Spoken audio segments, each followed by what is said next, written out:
My name is Kenneth Dunn. I'm a front desk clerk here at the Heritage, and I have seen several, I guess you would call them paranormal phenomenon. The first one I saw happened about a year ago. I was working the 11 to 7 shift, late night shift, and it gets pretty dull back behind the front desk late at night. So I was sitting here reading a book, nothing else to do. It was about 4 o'clock in the morning, and you know how sometimes you get this feeling that somebody's looking at you, somebody's staring? Well, I got that feeling, and I looked up from my book, and right there in the middle of the lobby was a young man, looked like he was about 30 years of age, who had just appeared out of nowhere. I didn't hear him come in, didn't make any noise, but he came in, and I looked up and saw him staring at me, and when he saw that I was looking at him, he just faded away into a mist right in front of my eyes. And there have been several occasions when I've just been walking through the lobby, and out of the corner of my eye I've seen a bald-headed man sitting on a sofa over here. That's something that quite a few people seem to have seen around here. So really? I don't know who he is or where he came from, but... And you only see the back? Yeah, just from the back of his head, and I don't know what he looks like from the front. Has anybody seen him from the front? Not that I know of. No, I've only heard him described as a bald-headed man, so like middle-aged. Yeah. Person. And the other sighting I've seen just happened actually about 3 days ago. Okay. I had gone out to the pool just to make sure that there weren't any neighborhood children out there playing in it, because they're not supposed to be out there, they're not registered guests. And when I was coming back in, I saw somebody sitting back here behind the front desk. And it kind of worried me because I was the only one working here. There were no other employees here, so nobody should have been back behind the front desk. But when I got up closer, there was nobody. Well, I've heard the general things that like everybody seems to have heard about the old lady in the wheelchair. Okay. Who lived here when the place was a nursing home. Okay. And she died here in the hotel. What do you know what room she died in? She was on the 2nd floor, and it was down this hallway. Okay. So it was somewhere around 211. Okay. And she apparently was some type of practical joker. I don't know what type of practical jokes she was supposed to have pulled on people. Right. And I've never seen her, just heard about her. Okay. I've also heard about a little girl who was about 12 years old who lived up north, I think it was New York, somewhere in that area, and her parents brought her down every winter to stay at the hotel. She had polio, and she died back home up north, but apparently she liked it down here so much that when she passed away, her spirit moved into the hotel. In the area where the restaurant is connected to the hotel, and there's supposed to be some type of activity there. When some of your ghost hunters were there before taking a tour around the hotel, and the general manager was with them, and they started talking, the lights flipped on and off. Nobody was touching the switches. My name is Brandy Stark. I'm the founder of the Spirits of St Petersburg. We were founded in 2000 and have been investigating the greater St. Petersburg and Tampa Bay area for the past 8 years. I've done about 400 investigations on my own because I have done investigations before the spirits, but it's actually been a very enjoyable time.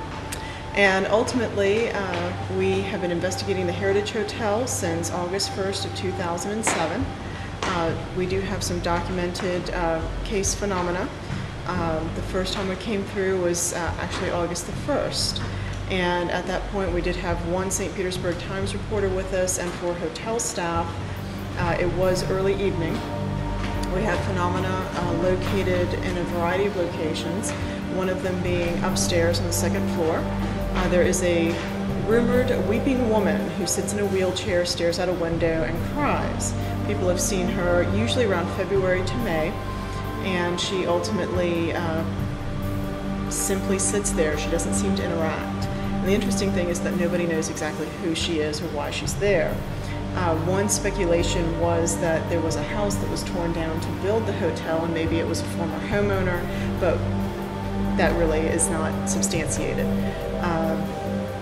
Ultimately, while we were here, we actually had a group of 6 who were up on the 2nd floor, and they started to smell the aroma of kind of an incense, or a lavender incense is usually how it was described. We actually had a party of 8, and when the other people came, without prompting, they immediately said, what is that smell? Why am I smelling incense? And in fact, it was the exact same term that had been used by the others. For the next 15 minutes or so, the smell came and went, and different people could smell it at different times. We actually did go through, we investigated the cleaning supplies. We made sure that there was nobody in the rooms. We made sure that the dispensers were empty so that there's no aroma coming from those dispensers. And ultimately, it was actually pretty fascinating. It was really a very exciting time. We did go over to the restaurant as well. At that point, it was still Julian's, and it was only in the process of perhaps beginning remodeling, if that. In fact, it was pretty much abandoned at that point. The original wine case, investigate, because the rumor was that there was a bartender who was working in there. He was closing up at night, and as he was closing up, he looked up into this cabinet, which has a big mirror, and he actually saw behind him. He turned around, looked, there was nobody there. He looked back into the mirror, and there was nobody there, but it was enough to unnerve the man to the extent that he quit immediately, and he never came back. That was actually substantiated by another homeowner that we did an investigation for in Gulfport, who had worked at the Julian's restaurant as a cook and knew the individual. Ultimately, while we were there, while we were naturally setting up our equipment, I was actually asking some questions and trying to use the EMF meter and asking things like, are you here with us? Can you make the needle spike? If the answer is yes. And ultimately what ended up happening were the lights came on and off. They went on and off 3 times. Everybody in the group was together. All individuals were actually in the room. And it was only after this phenomena happened that we discovered that there was a light switch, and when we turned on the light switch, it was a very different effect. It was not the blinking lights that we had seen. At one point we did ask, actually after a startled pause in which everybody absorbed this, I said, is this you? Are you making the lights turn on and off? And the lights came on and off one more time. After that, the phenomena did stop for the most part, although we did go upstairs. And as we went upstairs, it was 88 to 89 degrees, August the 1st, and everything was closed up because the building was closed. There was no air on, and we actually did feel palpable cold spots, which would come and go, usually at request, which was pretty exciting. Ultimately, as we finished that investigation, 4 members came back. They stayed in room 211. They actually checked out the room for the night.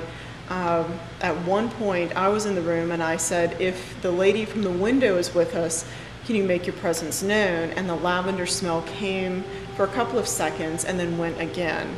And that was basically the last of the phenomena on that original investigation. It was rather interesting when we were actually getting ready to leave.